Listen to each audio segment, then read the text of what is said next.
My expertise, as you know, is CIA, Marine Corps, 3 CIA secret wars. I had a position in the National Security Council in 1975 as the chief of the Angola task force running the secret war in Angola. It was the 3rd CIA secret war I was part of. The national security law creating the National Security Council and the CIA, as you know, was passed in 1947. The CIA was given this charter to perform such other duties and function as might be necessary to the national security interests, and given a vague authority to protect its sources and methods. I think it was in the mid-'80s that I coined this phrase, the Third World War, because in my research I realized that we were not attacking the Soviet Union and the CIA's activities. We were attacking people in the Third World. And I'm going to just quickly, in the interest of time, just give you a little sense of what that means, this Third World War. Basically, it's the third, I believe, in terms of loss of life and human destruction, the third bloodiest war in all of history. They undertake to run operations in every corner of the globe. They also undertook the license of operating just totally above and beyond U.S. laws. They had a license, if you will, to kill, but also they took that to a license to smuggle drugs, a license to do all kinds of things to other people in other societies in violation of international law, our law, and every principle of nations working together for a healthier and more peaceful world. Meanwhile, again, they battled to convert the U.S. legal system in such a way that it would give them control of our society. Now, we have massive documentation of what they call the secret wars of the CIA. We don't have to guess or speculate.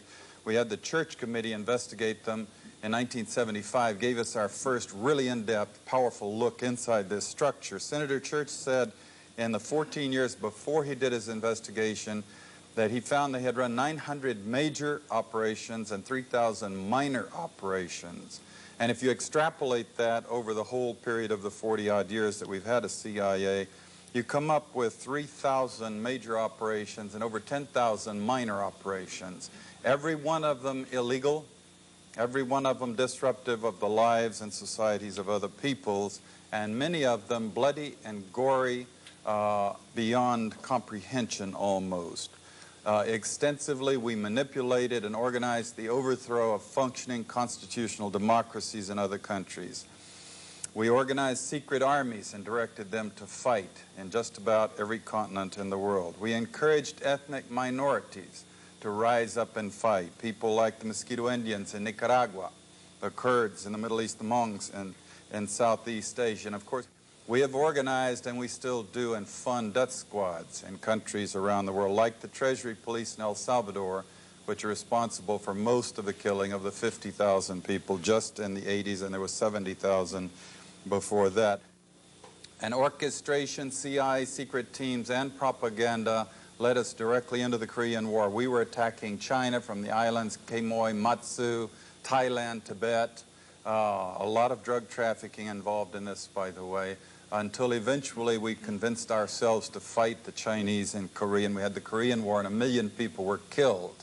Same thing for the Vietnam War, and we have extensive documentation of how the CIA was involved at every level, or the national security complex, because it's a very cooperative thing, into manipulating the nation into the Vietnam War. And we wound up creating the Golden Triangle, in which the CIA, Air America airplanes, were flying in arms to our allies and flying back out with heroin.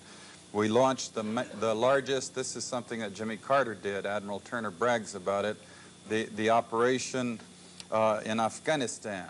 Biggest single operation, I'm told, in the history of the CIA's secret wars. And sure enough, very quickly we produced the Golden Crescent, which is still the largest source of heroin perhaps in the world today. Trying to summarize this Third World War that the CIA, the U.S. national security complex with the military all interwoven in it in many different ways, has been waging. Let me just put it this way. The best heads that I coordinate with studying this thing, we count at least minimum figure 6 million people who've been killed in this long 40-year war that we've waged against the people of the Third World. These are not Soviets. We have not been parachuting teams into the Soviet Union to kill and hurt and maim people, especially not since 1954 when they developed actually a capability of dropping atomic weapons on the United States.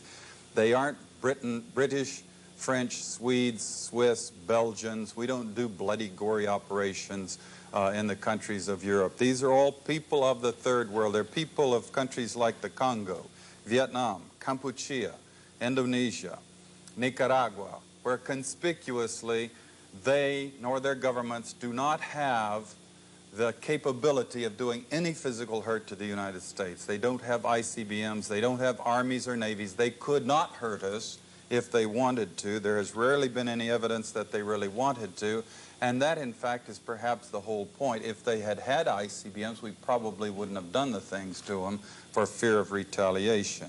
Cheap shots, if you will, killing people of other countries of the world who cannot defend themselves under the guise of secrecy and under the rubric of national security.